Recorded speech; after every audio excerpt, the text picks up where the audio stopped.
Hei ja tervetuloa mukaan tänne meidän keskustelukanavalle. Tänään me keskustellaan näkyväksi tulemisesta. Tämä on meille herkille monesti tällainen niin kuin tuttu aihe. Meillä on tavalla tai toiselle kokemusta siitä, miten se voi olla vaikeaa ja jopa ahdistavaa se tunne, että kun tulee näkyväksi tai kokee, tulee olevansa huomion keskipisteenä, niin se voi olla todella vaikeaa ja ahdistavakin. Heippa munkin puolesta. Me ollaan kyllä tosi tärkeän ja ison aiheen äärellä. Ja jos se nyt koskettaa herkkiä, niin varmasti ihan ketä tahansa meistä se koskettaa ja missä tahansa elämän vaihetta. Ja niin kuin sanoit, niin varmaan se herkkien kohdalla niin kuin näytteleekin arvaamattoman suurtakin roolia meidän elämässä ja voikin sitten pahimmassa mahdollisessa tapauksessa niin tulla semmoiseksi aika isoksikin esteeksi edetä elämässä kohti erilaisia tavoitteita ja unelmia ja isommissa ja pienemmissä asioissa. Niinpä, ja tämä on niinku sellainen asia, mitä tietysti joku voi miettiä, että no eikö se ole sitten vaan ujoutta, jos ei halua vaikkapa olla huomion keskipisteenä tai jotenkin kokee sellaiset tilanteet haastavana, mutta siinä on tietysti, että mikä on sitten ujoutta ja mikä on sitten oikeasti sellaista pelkoa, niin yleensä siinä pelossa tulee kyllä sitten niinku voimakkaammat fyysiset oireet, että voi olla ihan sydämen tykyttelyä ja voi olla hikoilua ja jotain tällaista, että ne voi olla niinku tosi niin kuin isoja ne fyysisetkin tuntemukset ja voi olla sellaisia, että ne oikeasti niin kuin saa vetäytymään ja voi olla, että ihminen kokee siinä kohtaa, että en mä halua mennä tuollaiseen tilaisuuksiin, jolloin jää ehkä jotain elämästä pois, kun niin kuin se pelko rajoittaa sit sitä elämää. Kiva, kun otit tuon ujoudenkin tähän teemaan. Itse asiassa en sitä ensin ajatellutkaan, mutta tietysti vähän ujous ja pelko tietyllä tapaa vähän käyvätkin käsi kädessä, kyllä. Ja sitten taas ujous sellaisena niin kuin piirteenä, miten me niin kuin asioihin reagoidaan ja semmoinen tietynlainen niin kuin varauksellisuus varmaan, mikä siinä niin kuin yksi merkittävä tekijä, niin tietysti liittyy myös siihen näkyväksi tulemiseen, mutta myöskin sellainen häpeän pelko, riittämättömyyden tunteet, epäonnistumisen pelko, mikä tietysti kaikki vähän liittyy toisiinsa, niin siellä on aika monenlaisiakin syviäkin tunteita, millä voi olla todella niin kuin kauaskantoiset juuret, jos niitä lähtee penkomaan sitten omiin taustoihin ja ehkä omiin kokemuksiin ja kasvatukseen. Sieltähän me sitten ammennetaan niitä meidän niin kuin tapoja toimia niin kuin tässä vaiheessa elämää. Niin ja onhan toi niin kuin tietysti nämä on näitä luonnollisia tavallaan ihan ihmisen biologisiakin asioita, että ihmisen kuuluukin haluta kuulua joukkoon, koska yksin me emme tuolla luonnossa pärjäisi, että jos miettii jotain metsästäjäkeräilijöitä, niin kyllä siellä se yksinäinen erakko olisi aika huonossa asemassa verrattuna niihin, jotka elää siellä laumassa, joista osa sitten metsästää ja osa sitten ehkä huolehtii sitten jälkikasvusta tai niin poispäin, että tavallaan niin kuin se laumassa eläminen on ollut ihmiselle edullista. Niin siinä mielessä sieltähän ne kaikki tällaiset juontaa, että me halutaan kuulua joukkoon. Me ei haluta olla se outolintu, se erilainen, se vääränlainen, jota sitten ehkä sorsitaan. Ja siitähän tulee just tämä niin kuin pelko, että mitä jos mä en kuulukaan, mitä jos mä oonkin vääränlainen ja mitä jos toi jengi ei hyväksykään mua. Ja sehän niin kuin on se just se mitä siinä pelätään, että hävetään omaa itseään ja hävetään sellaista, mitä me ollaan ja jotain, että ehkä sanoo vääriä asioita tai tekee jotain, mikä on jonkun mielestä jotain hassua, että nämä on tämmöisiä hyvin primitiivisiä asioita loppujen lopuksi. Kyllä, joo. Juuret ovat paljon vielä syvemmässä kuin se meidän oma kotikasvatus ja meidän ne niin kuin lähimmäiset sukupolvet. Mutta sitten myös tulee niin kuin mieleen, että kovin usein niin kuin liitetään niin kuin näkyväksi tuleminen ja se teema ylipäänsä johonkin tällaiseen niin kuin suureenkin ulostuloon, tai tiedätkö, että ollaan jotenkin no nyt vaikka yrittäjinä, kun molemmat ollaan, että miten me tullaan niin kuin julkisesti tavallaan itsenämme esille ja mitä arvoja ja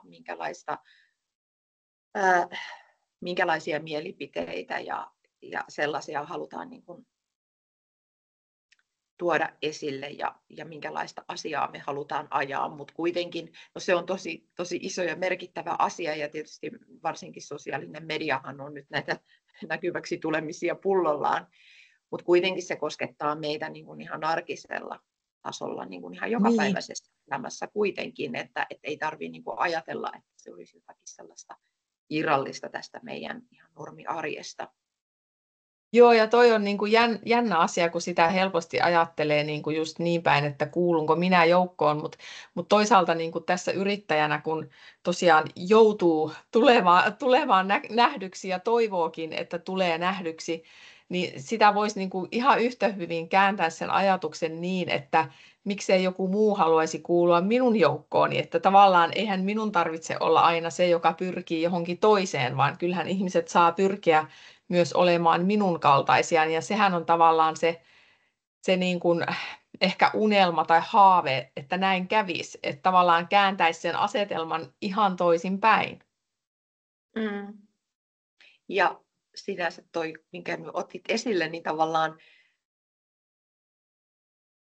sehän on tietyllä tapaa niin kuin tavoitteellista, semmoista tiettyä niin kuin vähän, no kopioiminen on ehkä vähän väärä sana, mutta tietyllä tapaa kyllä.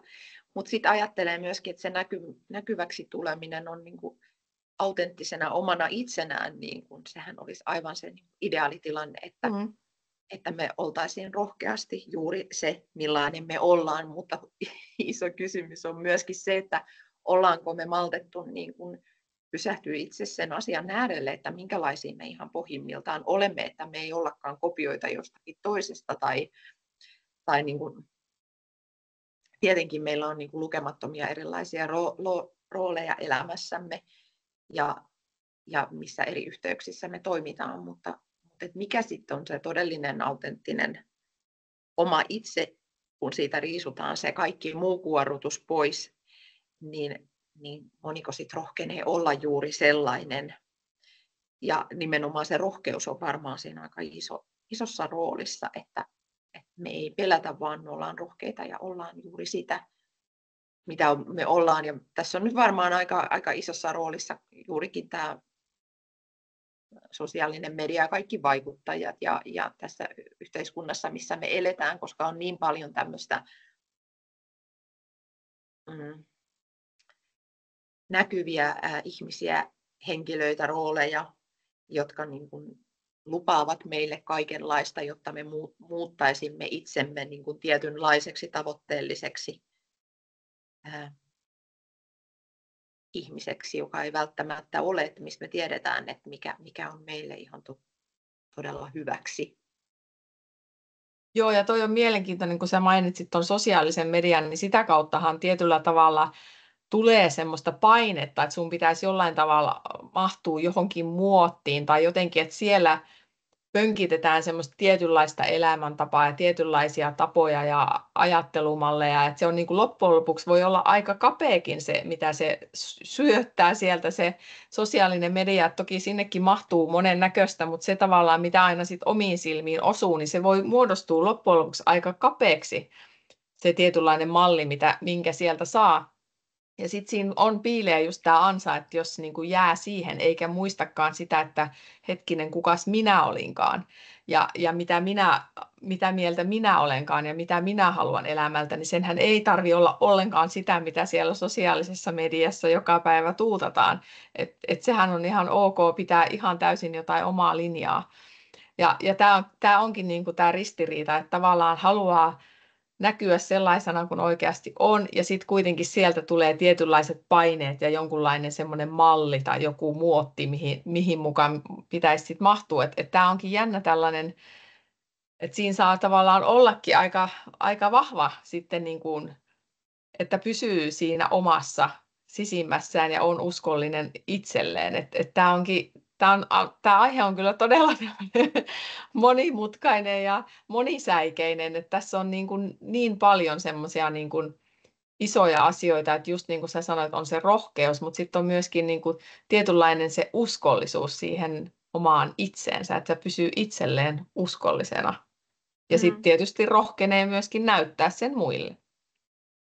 Joo, toi uskollisuus on jotenkin aika kiva termi ja tietyllä tapaa niin kuin ajattelen, että semmoinen niin kuin rehellisyys Niin, niin kuin puolin itseä kohtaan ja muita kohtaan, että tällainen minä olen, ota tai jätä. Että no tästä ehkä pääsee sopiva aasinsillan kautta sitten niin kuin just siihen monia muitakin koskettavaan kyllä, mutta erityisesti herkkiä koskettavaan niin kuin miellyttämisen tarpeeseen, missä on tietysti paljon erilaisia asioita siellä taustalla. Jo näitä tässä varmaan jo tässä vähän jo käyty läpikin, mutta on niin helppo lähteä niin kuin myötäilemään ja miellyttämään tavallaan sitä toista tai toisia, jotta ei tavallaan erotu sitten joukosta ehkä erilaisena tai niin kuin, ettei aseta itseään alttiiksi arvostelulle esimerkiksi. joo, ja toi on semmoinen, mulla ainakin semmoinen sudenkuoppa, että mä itse ainakin olen syyllistynyt monia kertoja tähän miellyttämiseen, että tietyllä tavalla niin kuin helposti joissakin ehkä haastavissa tilanteissa tai semmoisissa tilanteissa, missä voi olla jotakin ristiriitoja havaittavissa tai ehkä erimielisyyksiä, niin mä huomaan, että mun on helpompi jotenkin niin kuin luopua siitä omasta näkökulmasta ja sitten ruveta miellyttämään sitä toista, jotta ei tulisi mitään niin kuin suurta jotain niin kuin kahnausta tai jotain semmoista niin kuin ikävää tilannetta ja hankalaa tilannetta, niin mä huomaan, että sitten mä mieluummin niin kuin rupean sitten myötäilemään sitä toista ihmistä, jotta siitä ei tulisi sit mitään niin kuin suurempaa harmia jotenkin, niin kuin, että se on jotenkin jännä, miten sitä sitten löytää itsensä siinä tilanteessa kiemurtelemasta vähän, että no itse asiassa joo, toi onkin ihan hyvä ja kyllä toi käy ja kaikki käy. Että jotenkin niin kuin jälkeenpäin niitä tilanteita aina silleen niin kuin ajattelee, että no oliks mun nyt pakko, että miksi mä ollut vaan niin kuin rehellisesti niin kuin rohkeasti sitä mieltä, mitä mä niin kuin oikeasti olen. Niin, meillä on vähän semmoinen sisäsyntyinen konfliktien niin kuin tarve, että me vähän silotellaan tilanteita. Että ei se silti tarkoita sitä, että me niin kuin luovuttaisiin niistä meidän omista arvoista ja periaatteista, mutta sitten meillä on vähän ikävän usein niin kuin ei haluta lähteä tuomaan sitä eriävää mielipidettä siihen, koska sitten me ei haluta altistaa itsemme millekään kyseenalaistamiselle ja arvostelulle ja just semmoiselle niin kuin konfliktille. Eikä me haluta joutua silleen niin kuin sellaiseen niin kuin tiukkaan keskusteluun, että me joudutaan vähän niin kuin, että meidät niin kuin Mm. kyseenalaistetaan ja niin kuin tulee semmoinen epämiellyttävä tilanne. Me yritetään vältellä niitä aika taitavasti, mutta ei se silti niin kuin tarkoita, että me ollaan jotenkin niin kuin tahdottomia räsynukkeja, että meillä ei olisi mukaan mielipiteitä. Musta tuntuu, joskus niitä on vähän liikaakin, mutta niitä on vähän, me ei niin kauhean herkästi lähdetä niin kuin taisteluun niiden meidän omien mielipiteiden niin kuin puolesta välttämättä. Me tehdään sitä työtä ehkä vähän hienovaraisemmin kuitenkin. Joo, ja mä ainakin huomaan, että tämä riippuu kyllä niin kuin hirveän paljon siitä vastapuolen persoonasta, että jos hän on semmoinen kauhean jyräävä persoona, niin sitten mä en edes niin kuin lähde yrittämään mitään, niin kuin, että sitten vaan antaa hänen olla omassa uskossaan, vaikka hän ajattelisikin mun mielestä ihan hölmösti asioista, mutta mä en niin kuin todellakaan halua lähteä haastamaan, että siinä kohtaa niin kuin tulee se semmoinen, niin kuin, että okei, mennään sitten näin, että sitten niin kuin asiat soljuu silleen mukavasti, ettei tule just sitä konfliktia. Mutta joo, kyllä todellakin itselläkin on mielipiteitä ja tietenkin se omien mielipiteiden niin kun esille tuominen, niin se, että kuin helppoa tai vaikeaa se on, niin se riippuu monesti myöskin siitä asiasta. Että joissakin asioissa voi olla, että mä en jousta ollenkaan, että mulla on niin kuin, että näinhän se on ja näin tämä on mun mielipide, enkä mä tästä, niin kuin, tästä mielipiteestä jousta. Ja sitten toisissa tilanteissa mä voin taas olla sitten niin kuin just nimenomaan sellainen joustavampi, että joo, no ei mulla sitten ole niin väliä ja mennään tolleen niin kuin sä sanoit. Ja, että niin kuin, et se riippuu hirveästi myös tilanteesta ja asiasta. Niin ja tässä nyt jotenkin uusi aasinsilta syntyi sitten taas niin kuin rajojen maailmaan. Kyllä, tässähän puhutaan myöskin rajoista suhteessa, niin kuin, suhteessa itseen, minkälaisiin me itse itse itsellemme asetetaan, mutta myös suhteessa niin kuin muihin. Ja sitten tietysti riippuu minkälaisessa niin kuin tilanteessa tosiaan ollaan ja minkälaisessa niin kuin vireystilassa ja mielentilassa me ollaan, niin silloin ehkä ne meidän rajatkin elää tavallaan niiden mukana kuitenkin. Joo, ja nimenomaan just se, että ne rajat myöskin elää, että toisissa asioissa on hyväkin, että ne rajat on aika tiukat ja ne ei jousta. Ja sitten toisissa asioissa voi antaakin vähän sitä tilaa sinne, että se raja ei ole niin selkeä, että se voi olla vähän häilyvämpi ja se on ihan ok. Mutta sitten on tiettyjä asioita, missä onkin varmasti hyvä pitää myöskin niistä omista rajoista tiukemmin kiinni. Joo, ja ikävä kyllä aika monesti, että mitä kuormittuneemmassa, ylivireemmässä tilassa ollaan, niin silloinhan meidän pitäisi olla tarkempi niistä meidän rajoista, mutta silloinhan ne usein venyy ja paukkuu, mikä on tietysti vähän syy- ja seuraussuhdekin samalla. Että olisi aika tärkeää olla tietoisia siitä omista rajoista ja niiden siitä, miksi mä sanoisin, joustovarasta ja tarpeesta. Joo, tuo joustovara on kyllä hyvä sana. Joo, mutta tämä on kyllä jännä tässä niin kun yrittäjänä, kun tavallaan on vähän pakko ja tietysti haluaakin tulla näkyväksi. Että sehän on semmoinen, niin kun, että itse ainakin olen tässä asiassa mennyt vähän niin kuin päin pelkojani, että olen sitten vaan rohkeasti toiminut tavallaan omien pelkojeni vastaisesti ja tullut näkyväksi. Ja muun muassa me tehdään tätä keskustelukanavaa. Tämäkin on ollut meille molemmille semmoinen vähän niin kuin peikko silloin, kun me aloitettiin.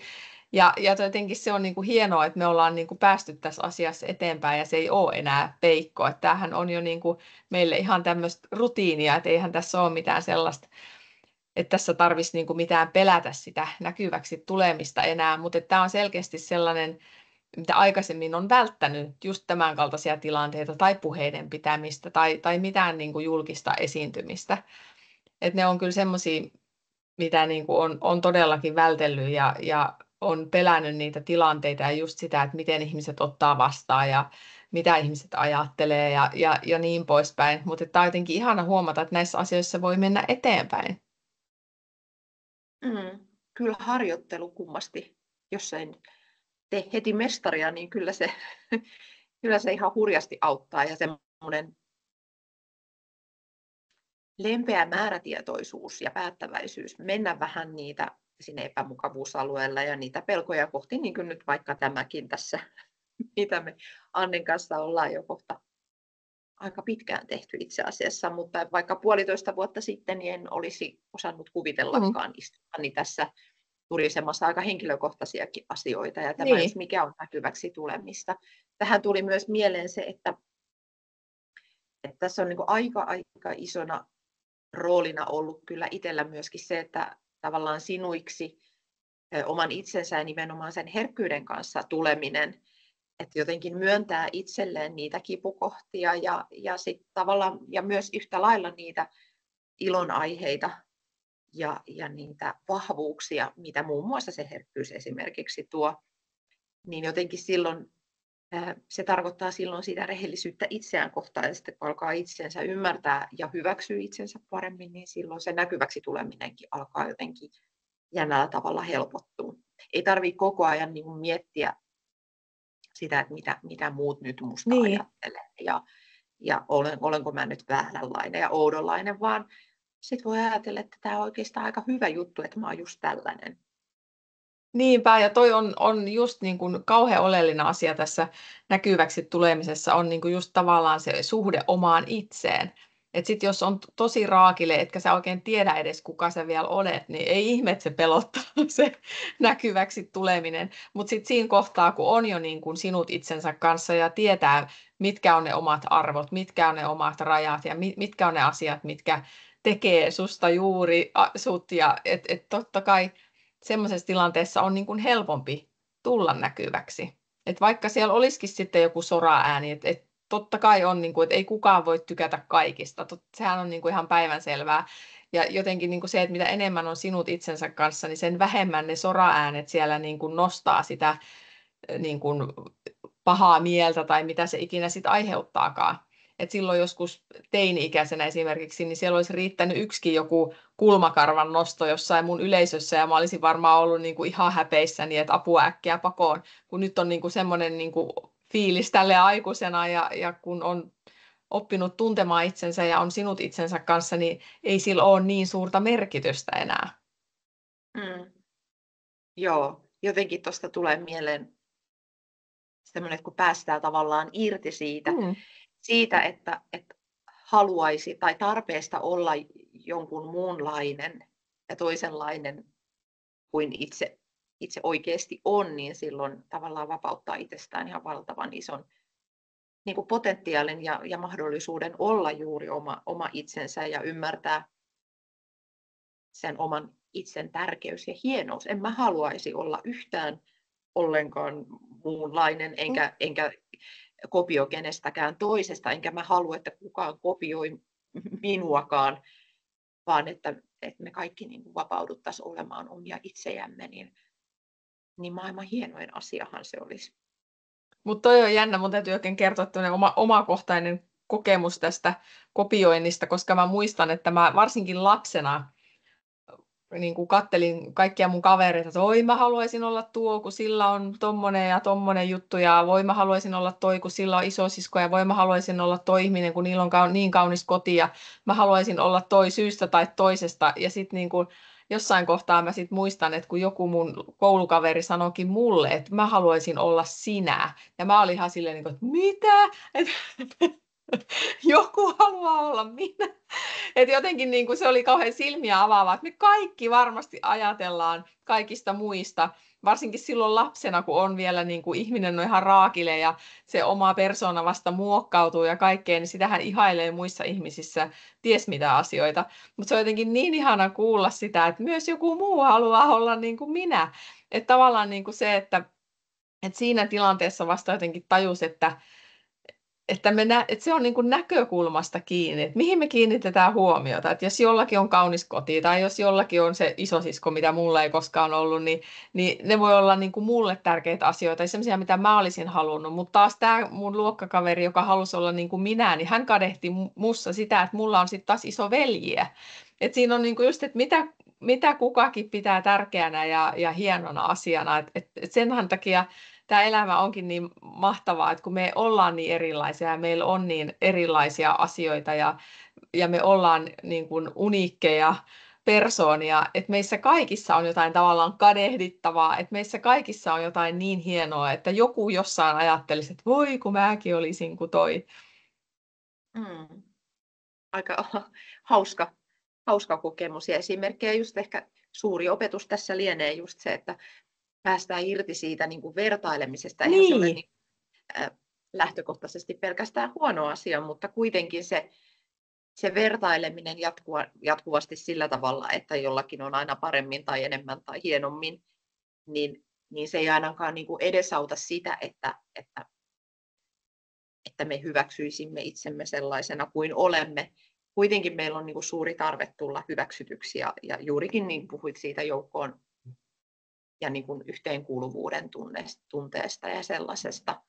Mutta me voidaan kaikki kuulua yhteen kuitenkin siitä huolimatta, että me voidaan olla kaikki erilaisia, juuri sellaisia kuin me ollaan. Niinpä, ja jotenkin just tässä vertailussa, niin mä haluaisin niin kuin vertailusta sen verran pitää kiinni, että siitä, niin kuin siinä mielessä vain, että huomioin ne asiat, että mitä minä haluaisin omaan elämääni. Ja sitten kun on saanut sen, että mäkin haluaisin tollaisen jutun ja sitten sitä voi lähteä tavoittelemaan, niin se on niin kuin vielä ihan niin kuin mun mielestä ihan sallittua ja ihan hyvää vertailua, mutta siinä kohtaa, jos kokee itse jotenkin huonommuutta, niin sitten se on niin kuin mennyt vähän yli. Et mun mielestä ei ikinä pitäisi tuntea olevansa huonompi, jos jollakin toisella on jotain sellaista, mitä mulla just ei ole. Et nämä on just näitä myöskin sitä itsensä tuntemista, että osaa niin kuin erotella ne asiat, että mikä on semmoinen asia, mitä minä haluaisin omaan elämääni ja minkä eteen mä voin lähteä tekemään työtä, että mä saan sen itselleni, että on jotain unelmia ja niitä voi rakentaa just tuolla tavalla, että näkee jossain jotain, mitä jollakin toisella on jotain hienoa. Mutta sitten just se, että siinä mielessä se vertailu ei ole hyvä, että jos se tosiaan tuo koko ajan sitä huonommuuden tunnetta ja sitä, niin kuin, että mä en ole riittävän hyvä, koska se ei pidä paikkaansa. Et siinä kohtaa voi luopua siitä vertailusta ja mieluummin sit niin kuin keskittyä niihin asioihin, mitkä on hyvin omassa elämässä. Niin, täytyy aika tuntea, niin kuin tuossa alussa jo puhuttiinkin, että tuntee itsensä riittävän hyvin, että sä oikeasti tiedät, mitkä on ne asiat, mitkä sua vie ja kehittää eteenpäin niin kuin ihmisenä, eikä vaan sen takia, että sä olisit kuin muut, vaan Niin, että susta tulisi vielä parempi versio ja autenttisempi versio omasta aidosta itsestäsi ja tasapainoisempi. Ehkä se on myös sellainen aika tärkeä asia. kyllä se tasapaino on joka asiassa vähän niin kuin läsnä, että tämä koko elämä on tietynlaista tasapainottelua. Niin myöskin esimerkiksi tässä vertailussa, niin totta kai se tasapainottelu siinäkin, että mikä on tietyllä tavalla kehittävää ja kannustavaa vertailua ja mikä on just semmoista, mikä lannistaa ja latistaa ja saa itsensä tuntemaan niin kuin pienemmäksi tai huonommaksi kuin joku muu. Et siinäkin on nimenomaan sitä tasapainottelua. Ja sama on sitten tämä meidän päivän aiheemmekin, eli tämä näkyväksi tuleminen, niin sekinhän on tietynlaista tasapainottelua sen kanssa, että miten paljon uskaltaa tulla näkyväksi ja miten paljon haluaa tulla ja miten paljon uskaltaa antaa omaa persoonansa esille ja miten paljon oikeasti uskaltaa olla oma itsensä. Että se on niin kuin kans sitä semmoista tietynlaisen tasapainon hakemista.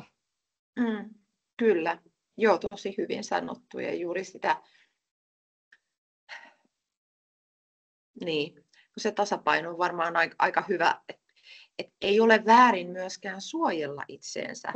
Ja varsinkin jos niin kuin ajatellaan meitä herkkinä ihmisinä, niin ei meidän tarvitse ajatella niin kuin just, että se herkkyys kääntyisi meitä vastaan, vaan niin kuin on monesti ajateltukin, että sehän voi olla meidän supervoima, mutta myöskin ajatella niin, että se herkkyys ei sitten niillä niin kuin, tavallaan niinä, voisiko nyt ajatella haasteellisina puolina, niin että ne ei lähde niin kuin, miten mä nyt sanoisin, viemään meitä niin kuin litran mittaa, että ne ei estä meitä elämästä, vaan että valjastetaan ne meidän parhaat puolet ja vahvuudet siitä herkkyydestä käyttöön ja sitten toisaalta opitaan niin kuin hallitsemaan ja tulee juttuun sit niiden haasteellisempien puolien kanssa. Ja se, että mitä näkyvämpiä me uskalletaan herkkinä olla, niin sen hyväksyttympiä me myöskin ollaan muiden silmissä, kun me ei enää peitellä sitten niitä meidän ominaisuuksia. Joo, ja nimenomaan tavallaan se rohkeuskin voi välittyä, että kun luopuu siitä peittelystä, niin moni varmasti ajattelee, että onpas rohkea ihminen, kun uskaltaa olla oma itsensä tai uskaltaa kertoa omista kokemuksistaan. Että se on myös sitä niin kuin tietynlaista rohkeutta.